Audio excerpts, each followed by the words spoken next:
Can we talk Norm Powell for one split second? Because we do give a lot of junk to the Dallas Mavericks for that trade, but I think the Clippers letting go of Norm Powell, especially after a night like last night where he had the 33 and the Heat have talked about how great he's been. We don't really talk about the Clippers letting Norm Powell go. Why don't we? Because he ain't Luka.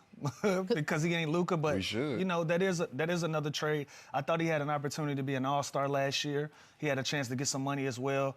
One of the two things didn't happen for him, and sometimes if you feel like you're not getting your just due, you want to go somewhere to be able to get your just due.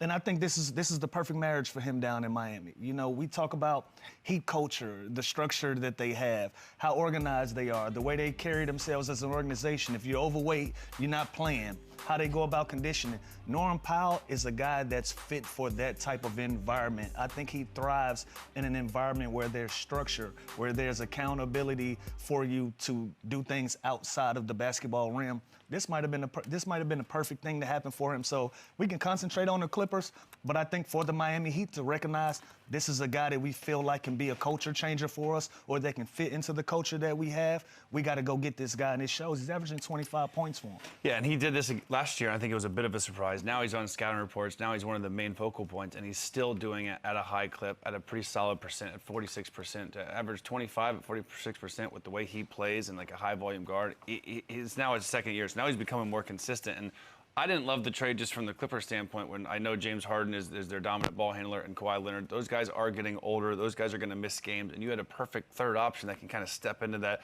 go-to guy when those guys are out, which he did countless times last year when he had the chance. So I didn't love the trade. I understand they added some front court depth with John Collins, but this to me was a pretty bad trade. And you brought over Beal as well. And so if you bring over Collins, you bring over Beal, and you lose Norm, I can understand. You get the sense of, okay, we've kind of patched this up, and we still got James and we still got Kawhi, so we can figure out the third option thing as it is. But look at Norman Powell again. Norm said, I'm not nobody's third option. Mm-hmm. I'm a guy. I'm at this point of my career. I need to go somewhere where I can go out and be the guy. And listen, putting him and Wiggins and Bam together and some of these other guys, Miami look all right. The East is starting to shape up. I couldn't without Tyler Hero too. Yeah, I couldn't agree more. I mean, I've watched Norm. I can take it back to 19 when we played the Raptors in the finals, and this guy was coming off the bench, hitting big shots after big shots. He was a huge part in them pulling out that series. So to watch him develop into what he's become today, I mean, it was meant to be. So he's in a great place in his career right now, happy for him. But this dude worked his tail off to get to this point. He's in a good spot in Miami now. Like Lou said, it's almost like a match made in heaven. The way he carries himself, the way he goes about, you know, each game, it leaks, you know, Heat culture. Yeah, so, some guys just fit the mold. Yeah, so guys, like this was definitely meant to be. You could tell he's in a good spot. You could tell he's comfortable.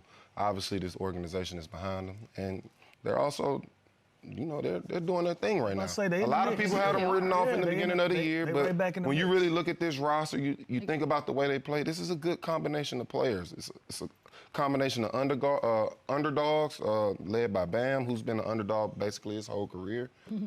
This is a good group, so it's not surprising. This is a team come playoff time where we start talking about Heat culture again, and we're Here starting we to go. it's a team you don't but it want feels to face. a little different. They're well coached, they play hard, and now they add a guy like that. Not to me, Beadle. 25, this feels more like Heat culture than it's ever It felt. feels fast. I don't know. It feels more. It feels more fun. I feel like this is more more Heat fun culture to than watch. Heat culture.